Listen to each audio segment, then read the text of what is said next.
We hear you, sir. Yeah, good morning, Okay. sir. Right, good morning. Today we are going to discuss the corporate level strategies. The last week we have discussed the business and the business level strategies. What we have discussed was that the companies at the SBU level, the strategies will be developed. Those strategies can be categorized into two. One is we call the corporate level strategies. Other one is the competitive level strategy. The corporate strategies, competitive strategies. Now, competitive strategies mean the companies are each companies are competing with others to enhance their competitiveness. Then we have discussed that there are four the strategies: the cost leadership, differentiation, focus cost leaderships, and the focus differentiations. And those are the generic strategies we call put forward by the Michael Porter. And then the cooperative strategies. Now, cooperative strategies, we have discussed the collusions, strategic alliances. And that is the basically though the companies are competing each other, but when it comes to the certain activities, they are working cooperatively so that each companies involved in the cooperation can use the commonly the advantage coming from the as a groups. That is what we have discussed. Now today we are going to discuss the corporate level strategies, that is the top level strategies. Now this is basically, if I show you basically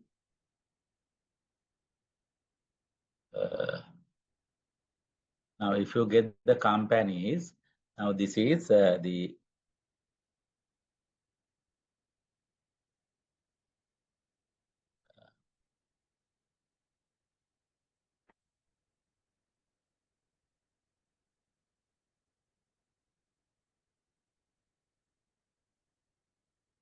companies.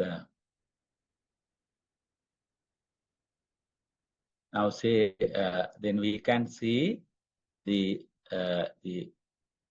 large companies. We can see the it's happening.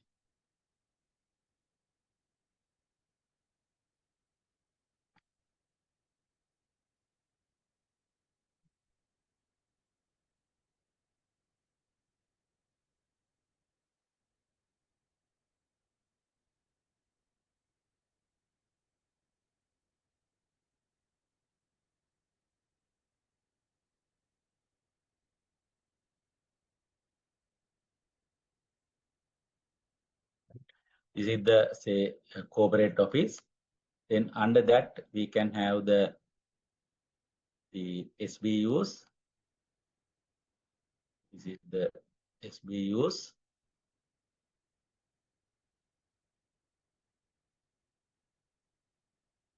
SBUs. Then the corporate level strategies are the strategies for the entire organizations. That is the corporate level strategies. Then that is what today we are going to discuss. Then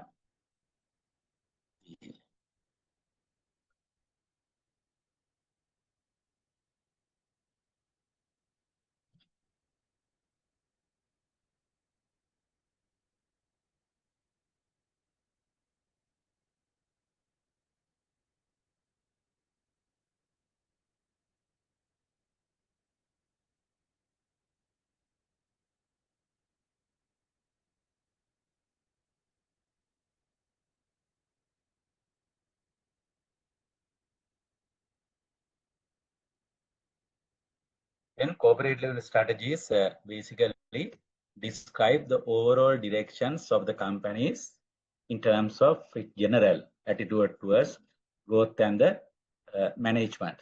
Growth and the management,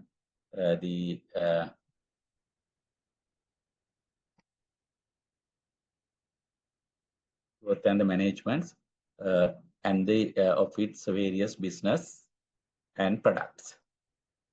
Their growth strategy is mainly concerned with the two main areas. One is that what business should the company be in to maximize the long-term profitability of the organization? What is the business the company need to concentrate it? And what strategies should you to enter or exit from the business area? What are the strategies that the company is going to utilize or the adapted in order to enter the business or exit from the business area? Those are the two main questions that address by the corporate level strategies. What strategy, what the business should make maximize the long-term profitability strategy, profitability, and what sort of things the companies need to do in order to maximize the profitability.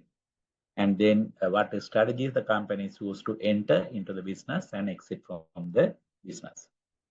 Accordingly, then the corporate level strategies, we can see three categories, three levels of the strategies, the type of strategies. We call the growth strategies and the stability strategies, survival or the retrenchment strategies. These are the three broad type of strategies. These strategies provide the direction for the organization. These are provide the direction for the organization. This is something like that. This is like that. Say the companies can expand their business growth, or they can maintain the stability, or they can have the survival and the retention. These are three directions: growth directions, stability directions, and the retrenchment directions. Both the strategies, stability strategies, and the retrenchment and the survival strategies. And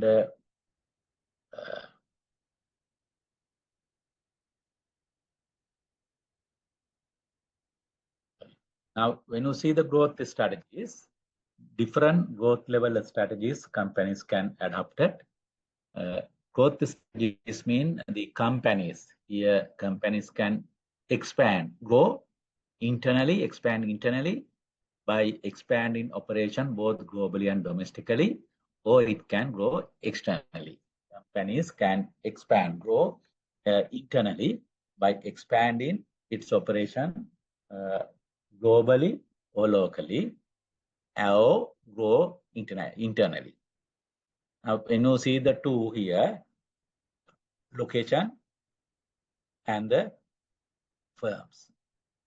Firms can expand their business activities by themselves internally, or the companies can expand their business using with external parties. Either a business can be expanded using internal resources, or business can be expanded using external parties, so the external resources. Location, where the operation going to be happens.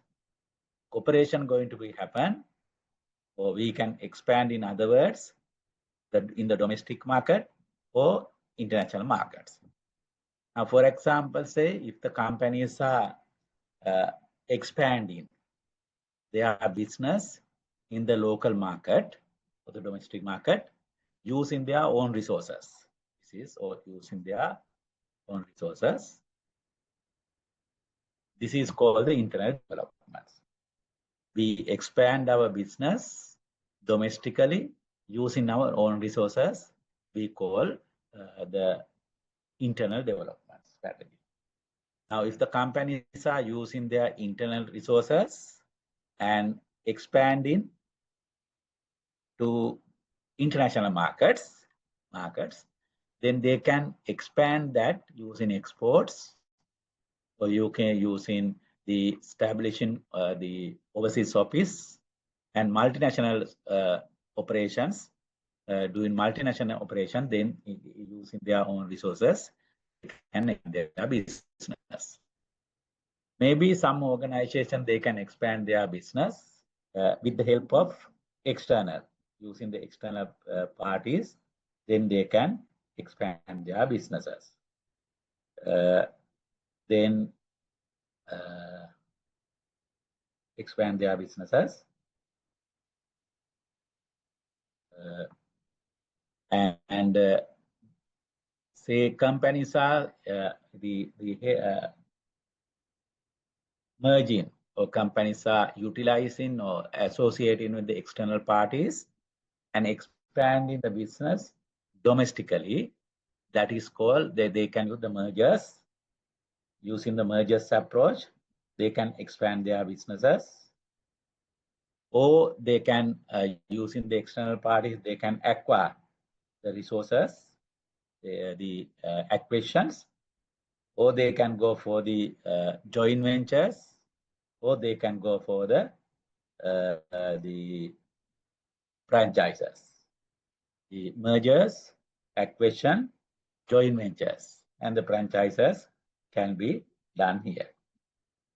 Then with the association with other parties, then the companies can expand their businesses to international markets. By international markets with mergers, similar strategies, and acquisitions, joint ventures, and franchising. These are the kind of things the companies can use to expand their business activities internationally. Then growth strategies developments can be done by integration and the concentrations. We can integrate and we can concentrate, and then the market penetration, we can penetrate the markets, and then market development, the product development, market development, the product development, and diversifications, and the joint ventures.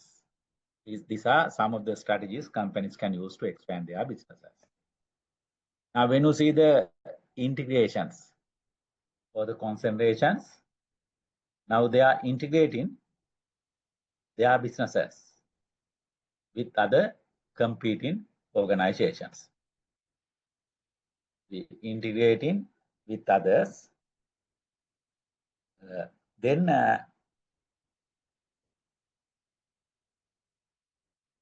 the integrations can happen in two ways. That is the vertical integrations. Then other one we call the horizontal integrations. Vertical integrations and the horizontal integrations.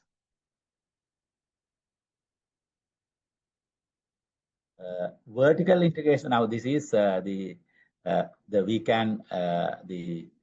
horizontally integrated, or we can vertically integrated. Horizontal integrated or vertical integrated. The horizontal integration or the vertical integrations. Then the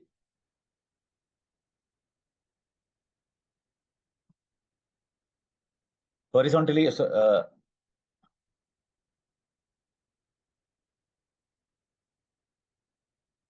vertical integration mean this can be achieved by taking over the function previously provided by the supplier and the distribution.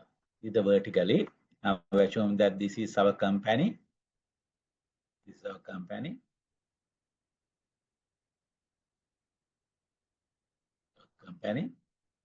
Then we can expand the businesses or by acquiring the activities previously performed by the supplier sides. And these are suppliers in the supply chain, the suppliers. This is the distributors. Or we can know the distributor. Therefore, the suppliers or the distribution, this is the this part. Then other one is the horizontal integration here. Which are companies seek to greater controls and the ownership towards competitors. And here you can see in organization, similar competition firms are there. Similar firms are there. And then the companies need to get the control, get the sort of ownership of the companies. Then vertical integration, we can go for the backward integrations and the forward integrations. Backward mean the supply sides, forward mean the distributor sides. Backward integrations, companies seek to seek ownerships or greater control of the supply lines. And forward integration means companies seek ownerships or greater control of its distribution systems. That is the backward and the forward. Then that is the companies can go for the backward, companies can go for the forward. Now these are the argument for and against the vertical integrations. Argument for is that the vertical integration build barriers to new entrants. That means that if the particular company is the managing or controlling the entire supply chain from raw material to distributions, then new companies, it create barriers to new entrants. Then other one is the product quality can be enhanced. That is because of if the company control entire process of the production process or the cycle, supply chain cycle, then they can manage the quality of the organization as they doing the whole things in the systems. That give an advantage for the company. Then easy scheduling. The production scheduling and the distribution scheduling is easy. That is because of we know the raw material productions, we know the distributions, the things, and therefore productions, distributions, the supplies, everything can be scheduled according to their own way, and it is easy for us. Those are some of the advantage of the vertical integrations. Then what are the demerits, disadvantage of the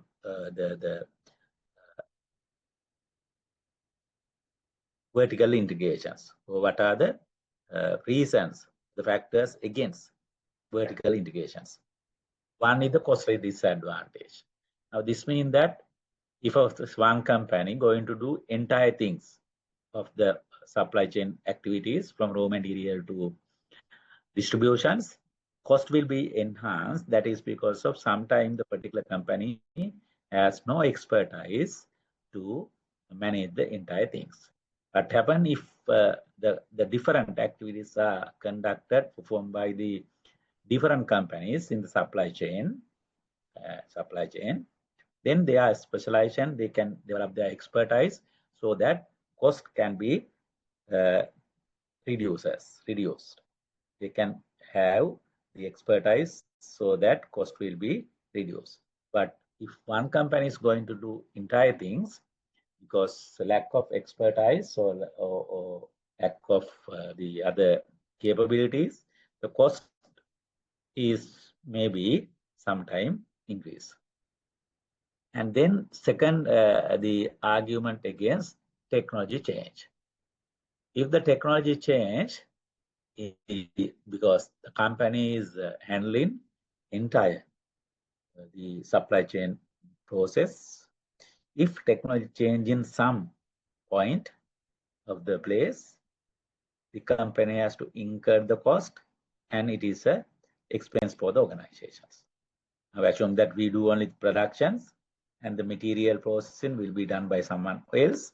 If some technology changes happen in the material processing, the next other company has to be bear the cost, not to us. Then cost the technology changes will not severely affect for the organization internal activities. And demand uncertainty. If you are doing the entire things, and if demand is fluctuate, uncertain, then the entire it affect the entire process. If you are doing only single parts, then say manufacturing.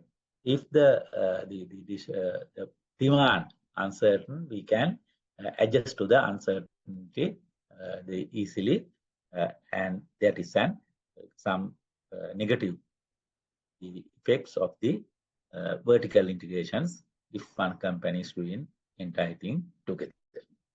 And these are the argument for and argument against. Now say in what instances the backward integration is more effective. Now backward integration is effective when an organization's present suppliers, because we are backward in the sense that we are going for while keeping our core activity or the things we are going for the supply sides, and then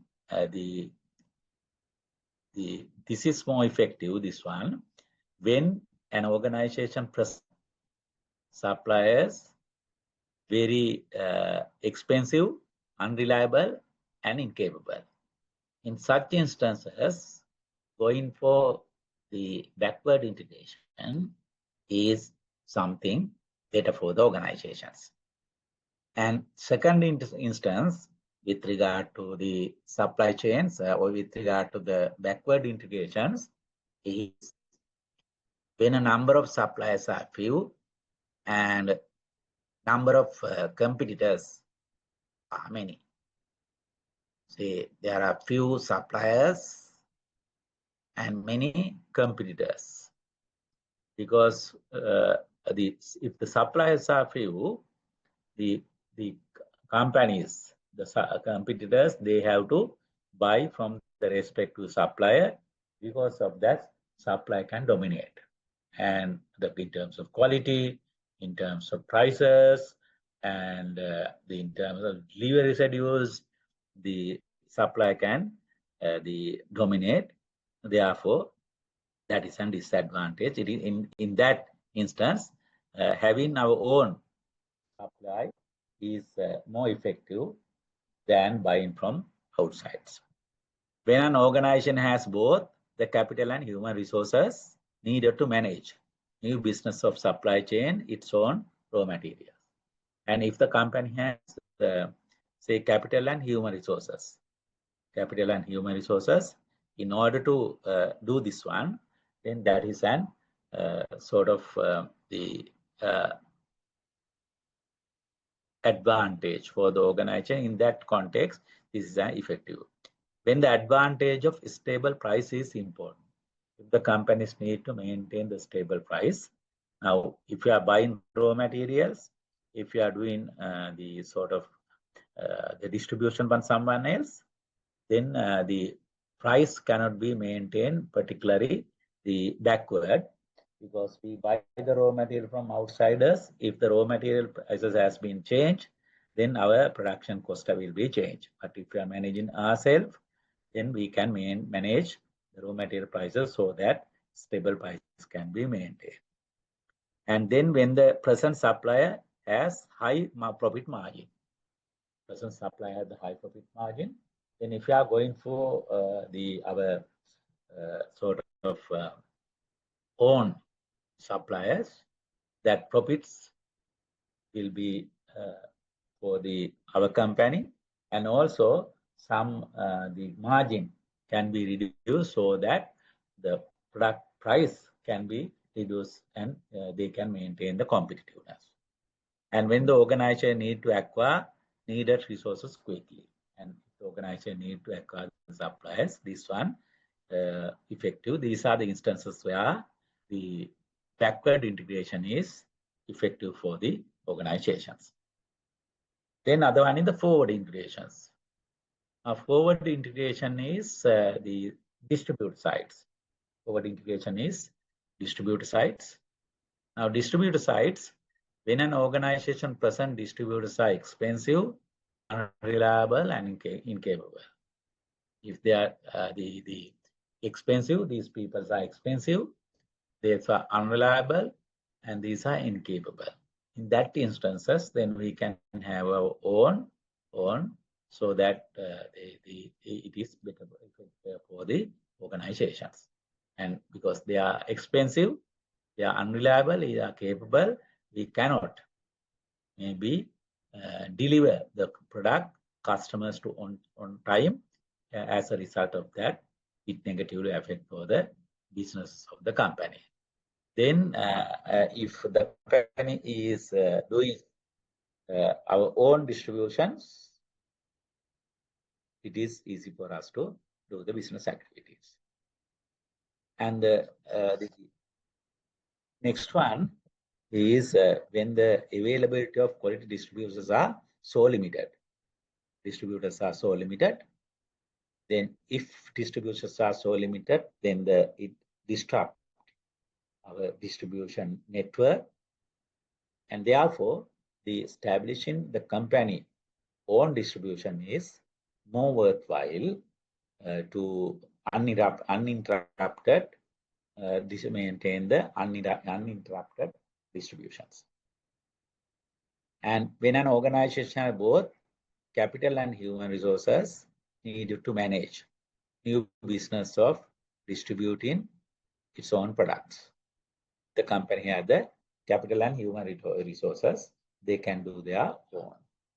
When an advantage of stable production is particularly high, the company need to maintain stable productions. Now, if someone is distributing our products and our production scheduling, volume of production based on their capabilities.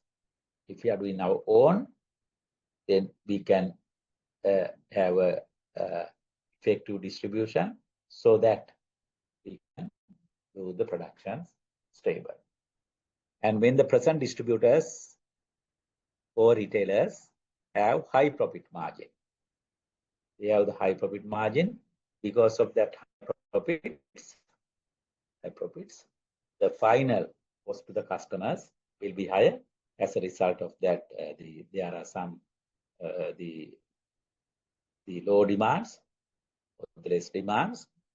Then if our own distributors are there with our then maybe we can reduce the profit margin so that gives some concessions price for the consumers. Those instances, the forward integration is effective for the organizations. Then other one is the horizontal integrations. Horizontal integration is for this side, this way. This is horizontally. Now this is our organizations. There are some of the organizations are here. Some other organizations are here. Then horizontal organization is effective when an organization can gain a monopolistic situation. If the company want to gain a monopolistic situation, then what they can do is that they can acquire or merge with other companies. As a result of that, monopolistic situation can be established. And that is the company or the organization can gain a monopolistic situation. When an organization compete in the growing industry, if the industry is growing, then we know that the demand for the products are expanding, so that if you acquire or merge with other companies, then the company can get better advantage. When increase of economies of scale provide made a competitive advantage. Now, economic scales of the products provide major advantage. That is because if we are combining or merging with other companies, we are dominating, and say we can produce more. As when we are producing more, the unit cost or the economic of scale advantage can be claimed, so that the unit price will be lower. Then the companies can compete with others. They can maintain the advantage. When an organization has both capital and human talent, human resources needed to successfully manage and expanded organizations. Now, this situation also, the horizontal integration is better. When competitors are chattering due to lack of managerial expertise. Now, say other competing firms are struggling to survive because of they have lack of managerial expertise to run the business. If other companies have a lack of managerial competences, then say the focal company what we are discussing can acquire. They are at a lower price and conduct the business effectively, so that they can maintain a kind of very competitive situations. In this situation, it has an advantage for an organization to go with the horizontal integrations. That is the backward, forward integrations, and the horizontal integration. All these things will be performed for the employed in order to enhance the markets of the organization, that is the growing the businesses. Then other way we can explain the growth strategies, as we discussed. There are different growth strategies can be taken: market penetrations, product development, market development, and the diversifications. And now here, then you can see two sides, the products here and the market. Now the product, we can say the existing products, we can go for the new product. Market, existing market, new market. New market. If the company is markets the existing products in the existing markets, that is called market penetration. We try to expand our existing products in the existing markets. The strategy we call the market penetrations. Say if the company is developing or manufacturing the new product, and that product will be sold in the existing markets, that is called the product development. We develop the new product that will be sold in the existing market. The strategy called the product developments. Then other one is then existing product will be sold in the new market. Then we are searching, exploring the new markets. It is called the market developments. If new products are selling in the new markets, that is called the diversifications. As an expansion strategy, the companies can go for these market penetrations, product development, market development, and the diversifications. Now, if we take one by one, the market development, market penetrations, product development, the diversifications, then we can see in what instances these strategies are more effective for the organization. First, if you take the market penetrations, as mentioned, market penetration is selling more of the existing products in the existing markets. Selling more in the existing products in the existing markets. And the companies can use three approaches, strategies in expanding the selling more in the existing markets. One is that encourage current customers to buy no more. Now, currently, the customers are there. They are buying certain volume of productions, and the companies can encourage in a different ways to purchase, buy more product from the same. That is the one thing they can do on a strategy. Then another one is the attract competitors' customers and do some the strategies to get the attractions or attract the consumers of the competitors. And other that, in the market, there are certain people, they are not the utilizing or the consuming a particular kind of products, a particular range of products. Therefore, the companies can promote, encourage for them to, the non-users to use the product so that selling, more selling in the existing marketing can be enhanced. So the encouraging current customers to buy more, attract competitors' customers, and to induce non-users to use it. Right? Now, these are the market penetration approaches the companies can use, the techniques. This is the price reductions. The price of the existing products can be reduced so that the more customers buy the product with the lower price. Large sales force. The company can launch the large sales force to promote, to make aware about the products. That is the large sales force. And the promotional campaign done. More promotional campaign through the more promotional campaign, they can expand the demand for the existing product in the existing markets. And advertising campaigns. Then discount can be given and improve distributions.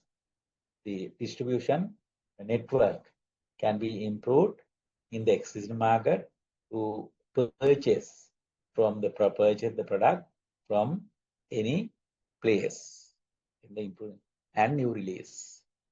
They are not changing, but minor. They're doing minor changes to the product and services. New release can be introduced so that the market can be expanded in the existing markets. Yeah, then in what instances the market penetration is better? What instances the market penetration is better? Now, market penetration is better when the current market is not matured with the particular product. Market is not matured for the products. If the market is matured, this approach cannot be used. If the market is not matured. And then when the usage rate of present customers could be increased. Company can increase the usage rate of the current customers. In that situation, also the company can increase the market penetration approach. And when the market share of a human main competitors have been declined, while demand has been increasing, the market share of the main competitors is declining, or has been declining, while demand has been increasing. That instances, because the demand is there, because main competitor market share decline, therefore vacuum is in the market, so that the existing companies can increase the market. And when sales increases with market difference.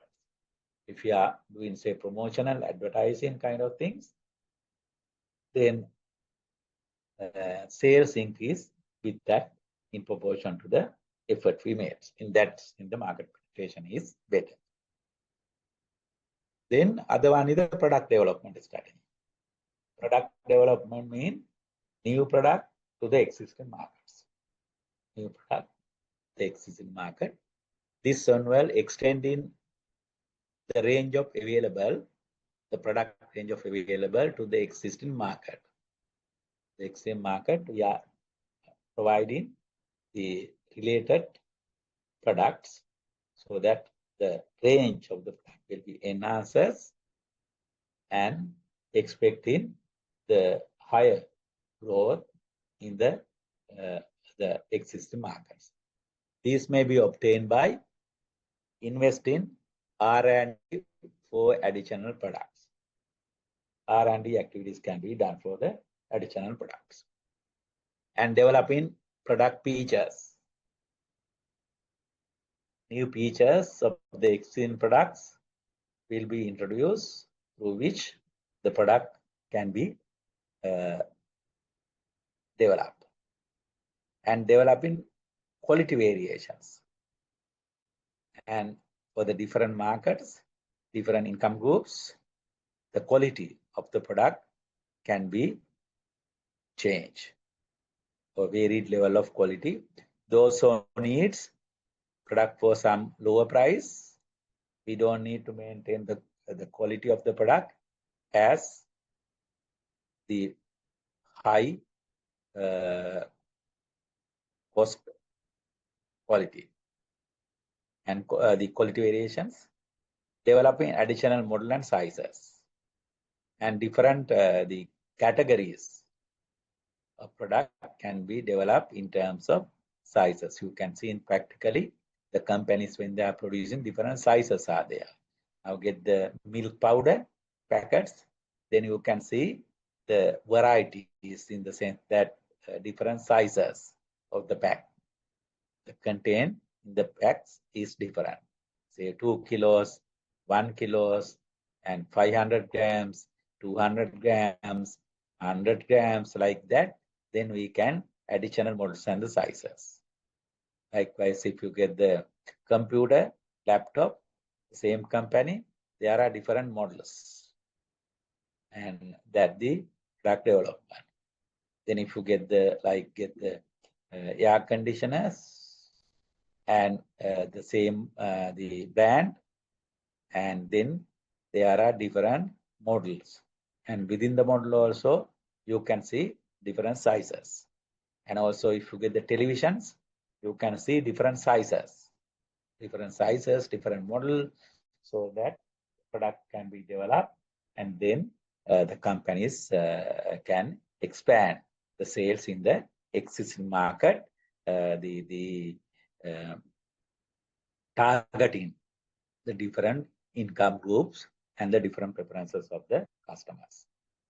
And the product development is effective when the organization has successful product that are in maturity stage. Product is successful, they are in the maturity stage. In this context, the product development is effective.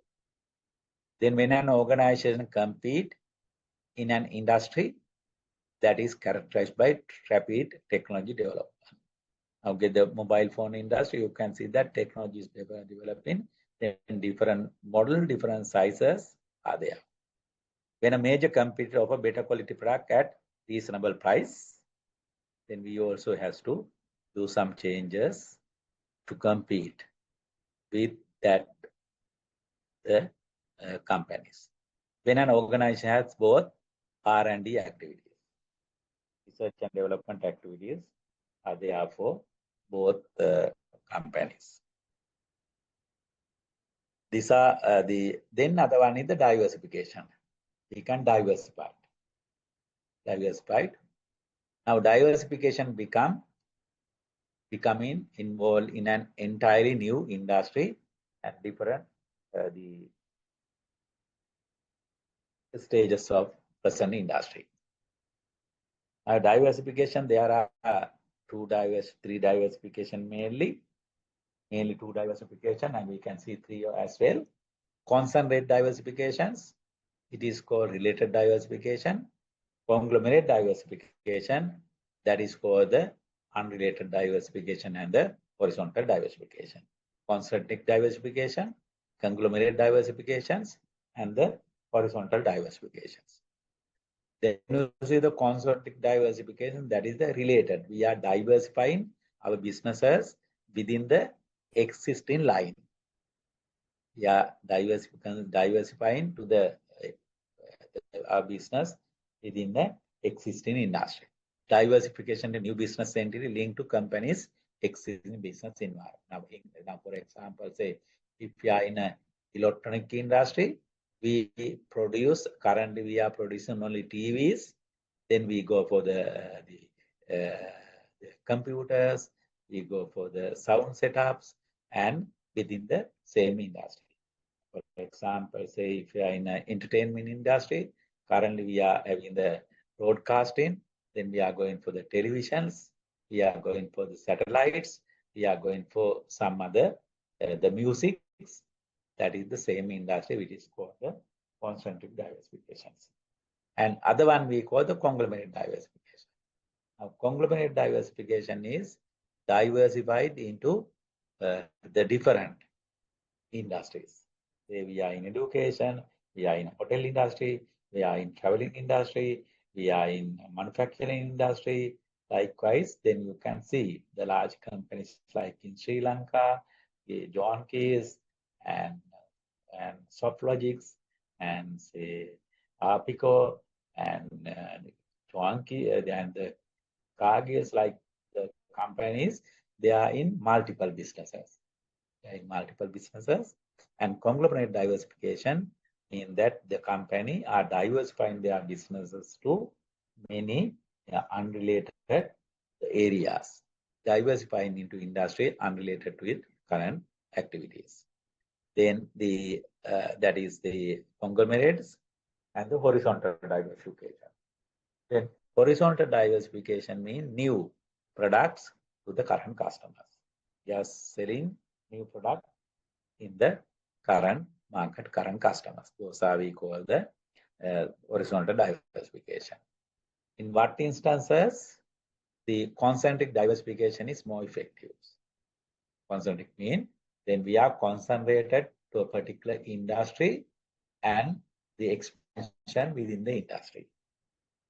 Now, this is effective in the instances where when a firm competes in no growth or slow growth industry, and the current industry we have competed no growth or growth is slow, then we can expand or divert into other areas within the same industry we can do. And then when adding new but related product should be offered at highly competitive price. Then we are adding new product, but is it related? Say we are in the television industry, we expand into the sound setup. And as a result of that, then because our televisions are, say, very branded quality, then if you develop the sound setup, the consumers perceive that the quality is same like others. Therefore, the companies can sell better, more the new product to the market, in the markets, to the markets. Then that is the adding, and when adding new product but related should be offered at higher competitive price. Then when new but related product would significantly enhance the current sales of the current product. Because of we introduce some new products and they are related, as a result of the price of the existing products will be increased. Price of the sales of the existing product would be increased. That is when new but related product would significantly enhance the sales of current products. Then when new but related product have personal sales, level that in counterbalance from existing freak and varies. Then maybe we are introducing new product. Because of the new product, say assume that our existing product, that is a seasonal product, some the seasons the demand is higher and other season demands are lower. Therefore, if we are going for some new products, we can balance the sales of the group of the products, because one is for the you can counterbalance the seasonal fluctuations. When a firm product are currently in the decline stage of the PLC, the product is in the decline stage of the product life cycles, right? Then because of that decline stage, and then we can go for some other the products, so that then we can face the declining stage nature of the existing products. When a firm has strong management teams, the company has the strong management teams, so that they can go for the productions of the new, because management capabilities, capacities are there in the organizations. Then conglomerate diversification. Now conglomerate diversification, we are diversifying our business to unrelated. Yes, the conglomerate diversifications is effective when a firm basic industry is experiencing decline annual sales and the profits. Current industry sales and the profits are declining, because we can move to we can think of the different industries, alternative industries. And when a firm has the capital and management, company has both capital and the management, therefore limiting only a single industry, we can go for the multiple industries. When a firm has an opportunity to purchase an unrelated business, company has an opportunity to purchase an unrelated business, that is attractive investment. That is unrelated. And when an existing markets for the company product are stagnated, company products are stagnated, therefore then we can go for the conglomerate diversifications. Then other the expansion or the growth strategies we call joint venture. Companies can form joint ventures, combine with other companies to expand the businesses. Now this, we know the joint venture we have discussed earlier as well. Now joint venture is a strategy the companies can use at the corporate level in order to expand their businesses. Now this is more effective when some projects are very profitable but require resources. Then if you don't have the resources, if we have, then we can join with someone else and make the business success. And then when two or more similar firms have trouble competing to each other, the troubles, then we can have combine to overcome that issues. When there is a need to introduce a new technology, now new technologies need to be introduced, and the current the companies have not that capacity or the resources, so that we can with combining with some other companies, we can expand the businesses. And these are the strategies we can use for the expansion of the strategy, growth strategy. Then after that, we can discuss the stability strategy and the retrenchment strategy. And before going, shall we have a break?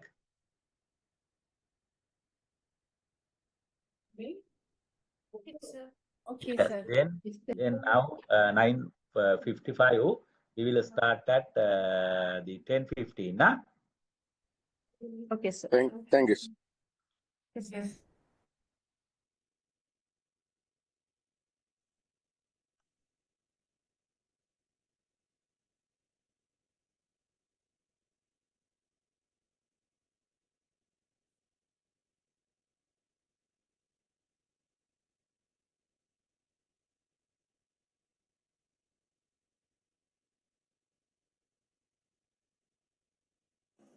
Corporate strategy is a strategy that firms use to compete across multiple businesses.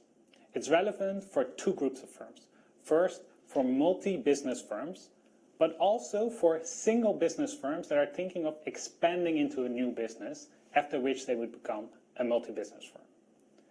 What are those multi-business firms now? Let's look at some examples. The first example is Berkshire Hathaway, which is run by Warren Buffett, who you may know. What's interesting about this company is that it's active in multiple businesses. I've shown you here three. The first one is diamonds. So you can go to Berkshire Hathaway to buy a diamond ring. You can also buy tomato ketchup from them. And lastly, you can even rent an airplane from them. The next example is LVMH, which is originally a French company. Again, this company is active in multiple businesses. The first picture shows some of their watches that they're selling. They also sell fashionable handbags. The brand you may know is Louis Vuitton, and the LV in LVMH actually stands for Louis Vuitton. And lastly, they also sell champagne. The brand here is Moet and Chandon, and the M in LVMH stands for Moet. The third example is Samsung from Korea. One of its businesses that it's active in is medical equipment. The next business, which is very different, is mobile phone devices. And it could be that you're watching this video from a Samsung device. And the last business that I want to highlight is heavy-duty cranes. So they actually produce these cranes that are used in harbors to lift heavy cargo. The key point here is that it's one firm, but they're active in multiple businesses, and those businesses might be quite different from each other. So as examples, I picked some of the world's biggest multi-business firms. But of course, many other multi-business firms are much smaller. But why should any of these firms have a corporate strategy? Wouldn't it be sufficient for them to have different strategies for each business? Let's think about Samsung. Wouldn't it be sufficient for them to have just one strategy for its medical devices, another strategy for its mobile phone business, and yet a third strategy for its heavy cranes business? Why would they need a corporate strategy? Here's a question for you. Does the performance of a business vary more by its industry or by its corporation? Let's think about Samsung's business, and in particular, the mobile phone business. Let's say we have earnings figures over the last 10 years. Naturally, these earnings figures are going to go up and down. They will vary over time. But will they vary more by its industry, that is, other mobile phone businesses not part of Samsung, or will they vary more by the corporation? That is, will they vary more by the performance of other businesses within Samsung, but not in mobile phone business? What do you think? This is a difficult question to answer without data. I've just published a study for which I had access to lots of data. I had access to the research done on this topic for the last 20 years. And it's a meta-analysis, which means it's a study of studies. So it aggregates the findings of thousands of industries and thousands of corporations.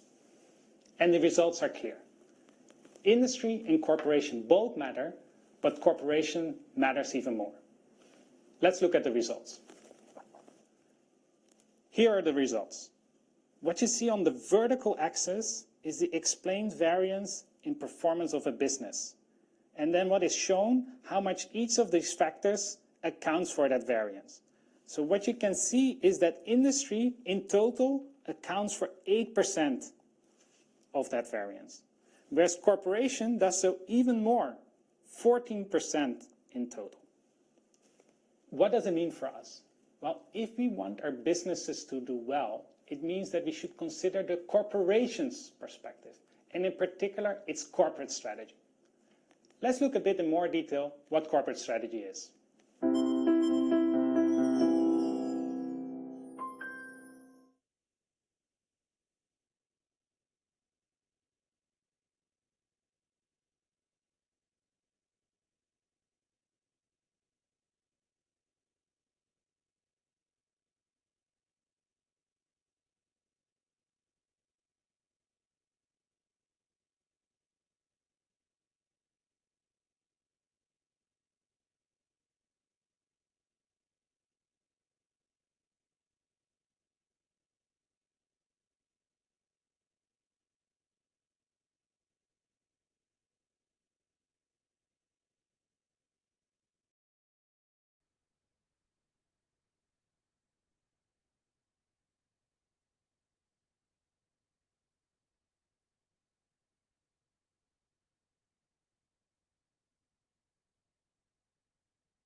In the last video, we saw some examples of what diversification is.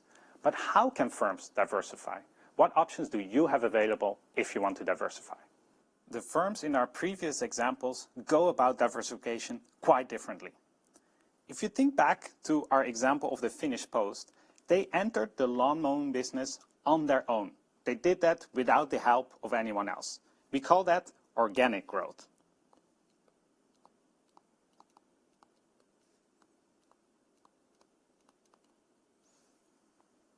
The second example we looked at was Moxie, a partnership between IKEA on the one hand and Marriott on the other hand.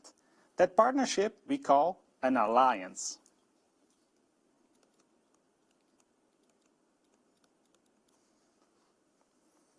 The last example was Fosun entering the oil business. As you saw, they also teamed up with someone else, which was the Australian company called RSC Oil. Now, it wasn't just an alliance, Fosun actually bought RSC Oil. We call that an acquisition, or oftentimes referred to as an M&A. M&A stands for mergers and acquisitions, but we don't really care so much about the difference between a merger and an acquisition. So I'll be talking about an M&A or an acquisition interchangeably. If you're considering diversification, then we can describe the main choices that you have using something called a growth tree. Let's walk through the three step by step. So at the top you see entering new business, which is the diversification decision. At the first tree, or at the first branch, the choice is between, on the one hand, inorganic growth, and on the other hand, organic growth. That simply means, do you do it on your own, organic growth, or do you team up with someone else, inorganic growth? Within inorganic growth, you have the choice between an acquisition, so-called M&A, or alliances. What you see is that there's actually a further distinction within alliances, and it's something called non-equity versus equity alliances. Let's look in detail what that is. Here's a continuum of relationship between firms. On the one hand, you have what is called an arm's length relationship, which entails very little interactions between two firms. On the other side of the spectrum, you have an M&A, which entails a lot of interaction between two firms. As we move from the left, arm's length, towards the right, M&A, two things happen. The first thing is that the intensity of collaboration between firms increases. So let me just add that here. The intensity of collaboration goes up as we move from the left to the right. The other thing that happens is that the level of equity of one partner in another increases. The level of equity goes up as we go from an arm's length relationship to an M&A relationship. Now, equity simply means ownership. So at the left-hand side, there's no ownership. On the right-hand side, one company actually owns another company. Now, what does ownership do? Basically, it does three things. First, it aligns incentives between partners. Second, it facilitates coordination. And lastly, it enables information flows. In the middle, between arm's length and M&A, you have a category called alliances. These are relationships between firms that cannot be managed by contract alone. A close working relationship is needed. It's different from an M&A in the sense that the partners remain independent, whereas in an M&A, one partner owns the other partner. Alliances are also different from arm's length relationship in the sense that there's more collaboration ongoing. Let's look in a bit more detail at these different categories to really understand the differences between them. So let's begin with the non-equity alliance. Non-equity means no partner has an ownership stake in the other. What I'm showing you here is actually 4 examples all entered into by Fosun. So it turns out that Fosun has a non-equity alliance with Daimler to help finance leasing contracts for the customers. So basically they formed an alliance. So Fosun formed an alliance with Daimler, which is a producer of cars, there's intense collaboration, but there's no equity. That means Fosun does not have a stake in Daimler. Fosun also has an alliance with Cirque du Soleil. Now, the difference with this one is that it's an equity alliance, meaning that Fosun has a stake, an ownership stake in Cirque du Soleil. The third example is Thomas Cook, which is a company active in the tourism industry. Fosun and Thomas Cook formed a joint venture. This is actually an instance of an equity alliance, but it has a specific structure. Now, the first thing to note is that a joint venture really means it's a new venture. So Thomas Cook and Fosun started a new company, and it's joint in the sense that both companies are owners of that new company. So Fosun is one owner, Thomas Cook is the other owner in that new company. Now, oftentimes with joint ventures, the split is 50-50. I own 50% of the new venture, you own the other 50%, but that's not a given. We can vary our ownership stake. The last category is called M&A, and here the difference is that one company owns the other company. So one company has full ownership of the other company. Fosun bought ROC Oil. That means Fosun is the owner of ROC Oil. So we've seen the options of how to diversify. At the very top of the growth tree, we have the choice between inorganic and organic. Within inorganic, we have the choice between M&A and alliances. And then as the last step, within alliances, you have equity versus non-equity alliances. In the next video, we'll look at when to diversify.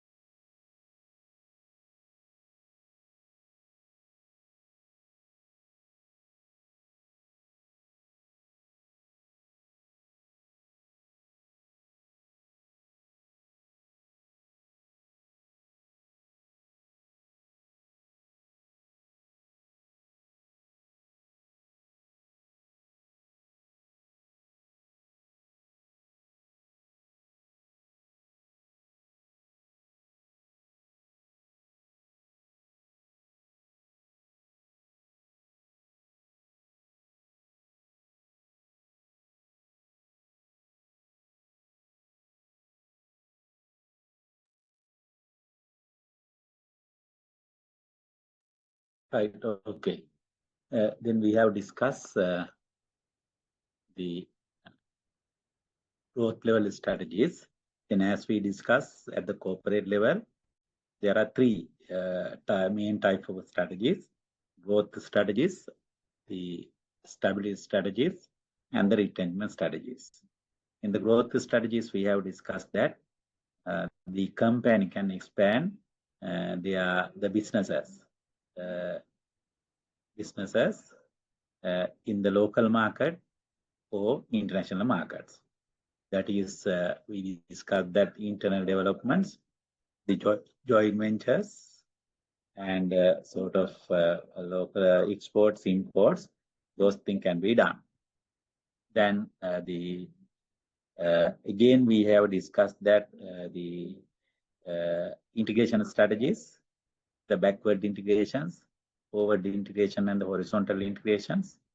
And again, discuss that the product development, the market development, and the market penetrations, and also diversifications.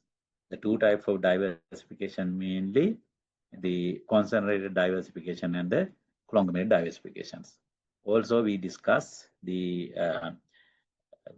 joint ventures, and those are basically developed to expand the business activities of the organization, which are growth oriented. The next set of strategies are the stability strategies and the retention strategies.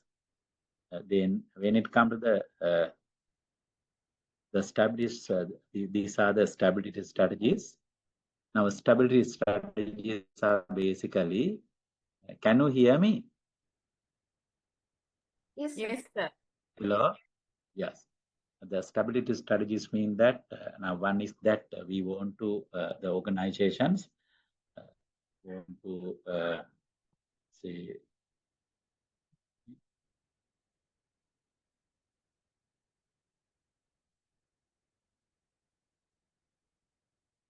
this is the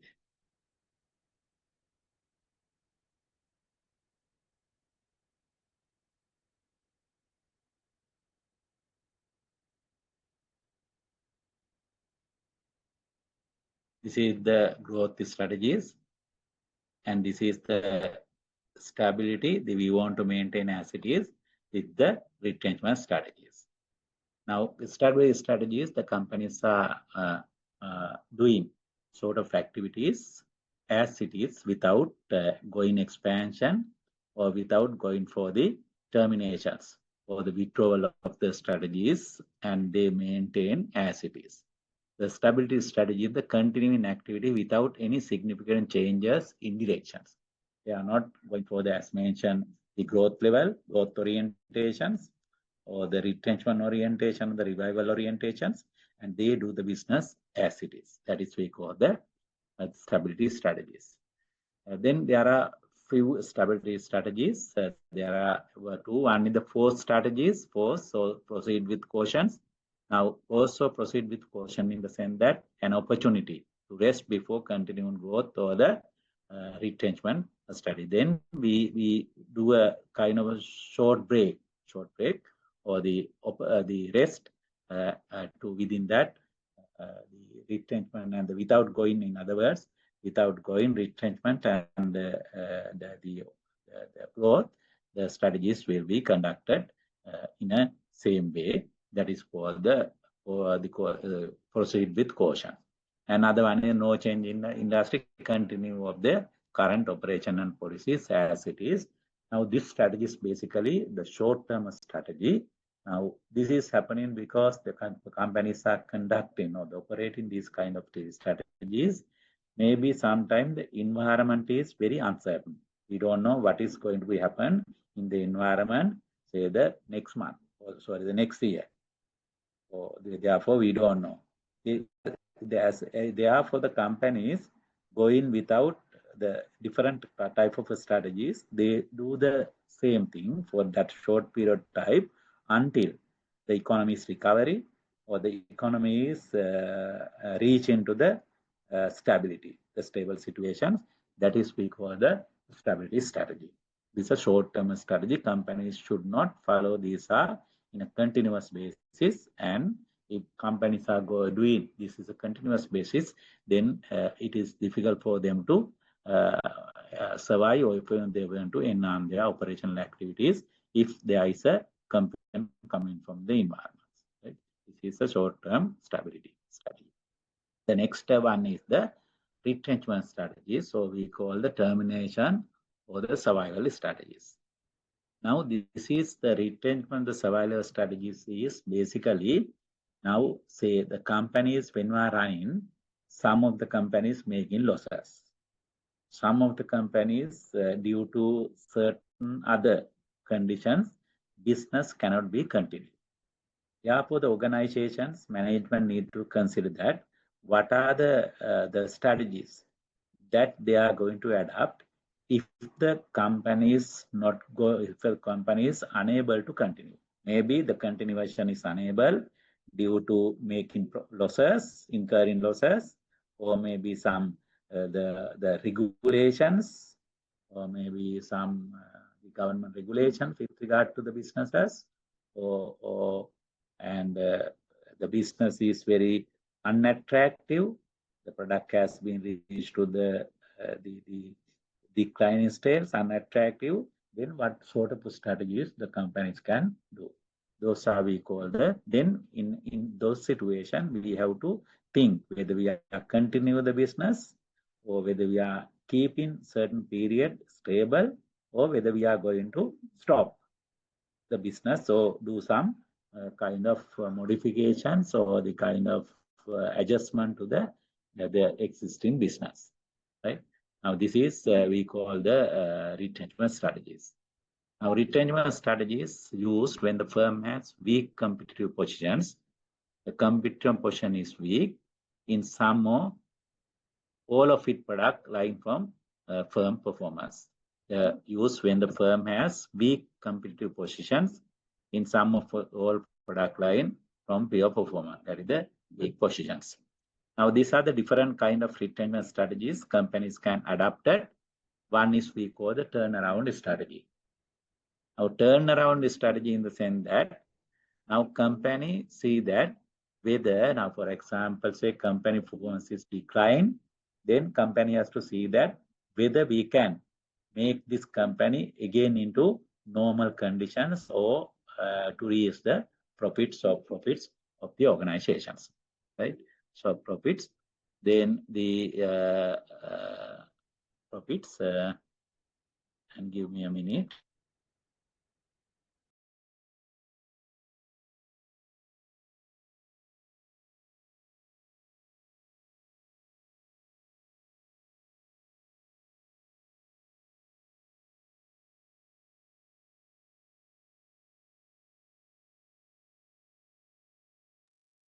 Right. Then the turnaround strategy that emphasizes the improvement of operational efficiency when the cooperation problems are pervasive, not critical. Right. Now, these are the two things we can do. One is the contractions, now contraction and the consolidations. Now, contraction is effort to stop bleeding across board, but in size and cost. Then we are doing something to minimize the effects that influence for the low performance of the organization. Then another one is stable in new learner corporations. Then here under the turnaround strategy, the companies try to in turnaround strategy basically see whether companies again we are trying to do some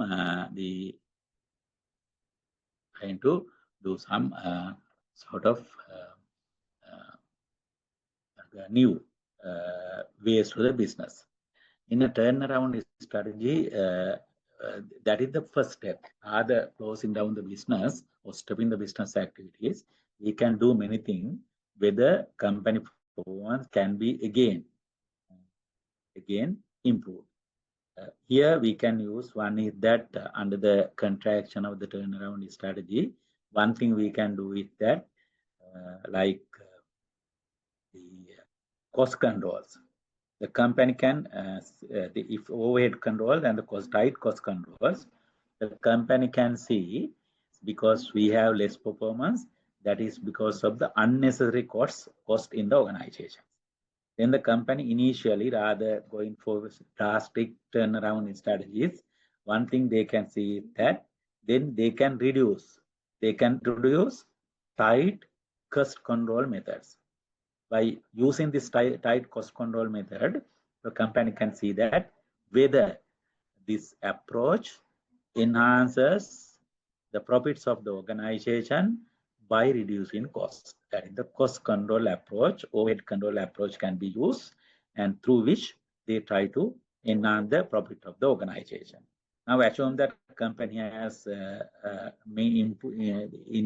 introduced the tight cost controls methods, and say because of that tight cost control methods, company can be revived or company could be able to achieve the progress. Then the company can later on continue. Assume that a company has introduced the cost control methods, even though the costs are tightly controlled, but companies cannot perform well, the same problem exists. That is the one thing the companies can use in order to, at the initial level, in order to revive the organization, and the turnaround is study the tight cost control approach. Then that is one approach under the constructions. Then secondly, they can use some unnecessary the resources or unutilized resources can be minimized. There they can do something like the employee resignation, that is employee, the organization right size or the making organization right size or making organization downsizing or the restructuring organization. The organization can be restructured and see that after the restructuring whether the profits can be organization can perform better. And under the restructuring can be done. If not, then that also we can go for the second level strategies. Then again, under the turnaround strategies, the companies can do some kind of downsizing of the organization. Under the downsizing, there are some redundant expenses or some the unnecessary expenses, like for example, say in organization, there are more unutilized employees. Then those employees, they can introduce the program, voluntary resignation program, like to reduce the workforce of the organization, through which the cost will be minimized and see that whether the company can enhance their performance. Those are we call the contraction strategies. Contraction means we under the turnaround, then we try to do smaller things through which see whether organization is reaching to the sort of normal situation. They are, as mentioned, the company can do one is that the cost tight cost control strategies and see whether it is working, or they can introduce sort of restructuring programs and see whether it is working, or they can use some kind of the what do you call the downsizing programs of the organization, right sizing programs, and see that whether it is work. Those are the turnaround strategies. If not, these are the initial. If turnaround strategies are not effective, then they can go for sellout. Now, sellout in the sense that management can still obtain a good price for the shareholders, and employees can keep their jobs by selling a company to another firms. Then now we cannot run the organizations, and we did initially as turnaround strategies as mentioned that the problem prevails. Then the companies can think of that now business cannot be run making losses. Therefore, the second kind of another kind of strategies we call the sellout. The business will be sold to some other parties. Before going further the losses, then company can sell out to the third party, and by selling the company, management can get a good price, and from this shareholders obligations and the employees jobs can be secured. With sometime with the employees, the company can sell to others, the shareholders and the employees. That is the sellout strategy. Then other one is divestment strategies. Now, divestment in the sense that the sale of a division with the low growth potential. Now, in the whole company, there is one unit, one product category is not performing well, and they are making losses. That is because of that's why the entire the organization suffers. That is because of the losses of the particular and the one units. Then companies can do it that is selling a particular unit, or that is called the divestment approach. And another approach that the companies can go for in different situations and bankruptcy. Then they can go to the court and ask to declare the company as a bankrupted organization. Company give up management of the firms to the court in return for some settlement of the corporation obligation that the bankruptcy basically declared by the court. Then they can go for that one. Then other one, the liquidations, termination of the companies after the company management terminate the firms. Now these are the possible retrenchment strategies, and retrenchment strategies also utilized by the organization. That is because of maybe if the company is making losses continuously, running the business is difficult. Therefore, the companies has to think that whether we are running the organization with these losses, or are we going to do some minor changes and see that. And if that minor changes doesn't work, then we can go for the drastic decisions, that is closing down the business and the sellout, divestment, the bankruptcy, and the liquidations. Now, those are the different type of strategies at the corporate level, mainly as we discussed what do you call the growth strategies, stability strategies, and the retrenchment strategies. Those are the strategies that the organization can take. Right now, this is the today's sessions. Any questions or any clarification?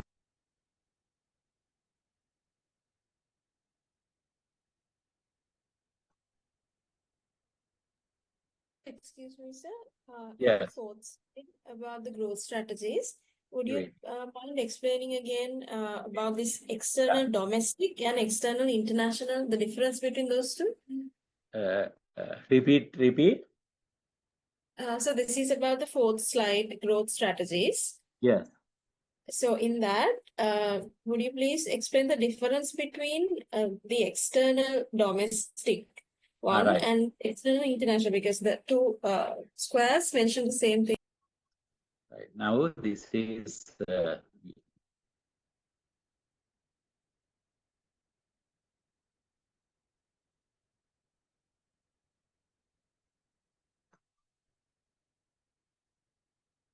you mean this slide, no? Yes, sir. This slide. Yes. Now here, the growth strategies, basically, if I clarify again, there are two. One is that the company can expand their businesses. Firm can expand their businesses using internal resources, right? If they have the capacity of the finance and other the resources, they can, without getting the support of the external party, they can, internal resources can be used. Or in some cases, companies can do, they have not expertise, they have not supported. Therefore, for the expansion of the company, external support will be taken. Now, the development of the expansion of the industry, we can do expansion locally. If assume that if you are selling the product in particular district only or the province only, then we can go for other provinces as well. Another one is we can go for the international.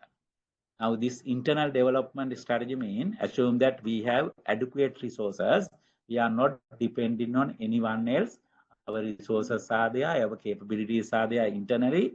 Then with that internal resources, we are expanding our business within the local market. That is called the internal development. You got the point? That is the internal development, right? And then here, other one is, then we have the internal resources. No need to get from outside.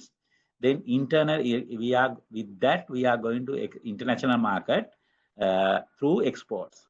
We can do exports, or we can do overseas office established.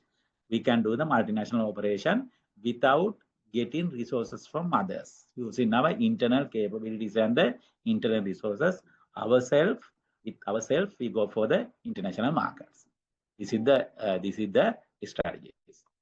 And third one is the external. Now, assume that we don't have the adequate capacity, we don't have the skills. Therefore, we get the support of the external peoples and expand in our business within the local market with the other parties. Then we can here, when we are doing the expansion, we can go for the mergers.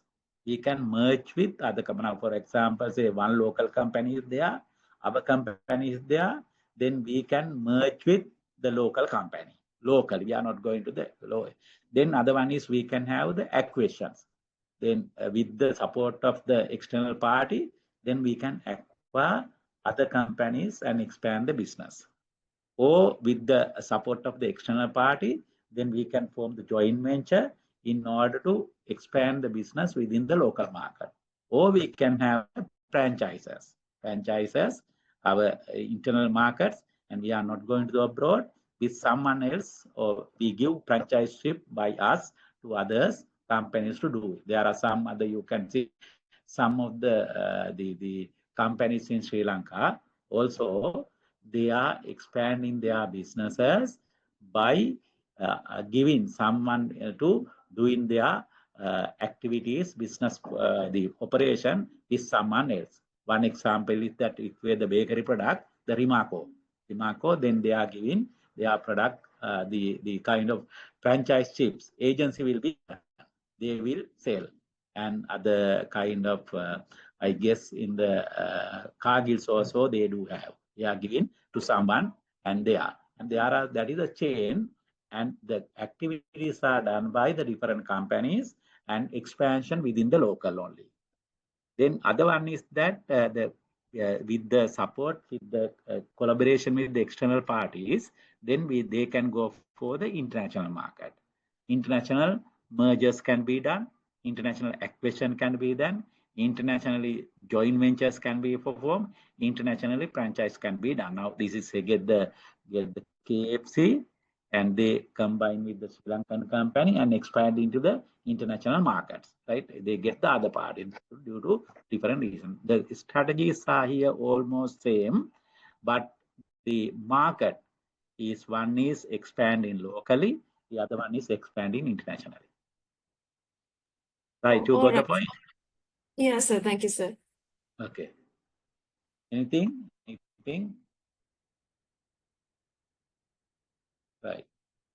Then, okay, thank you. If not, then we will stop for the day, and next day we will continue. Right. Thank you very much. Thank you, sir. Thank you, sir.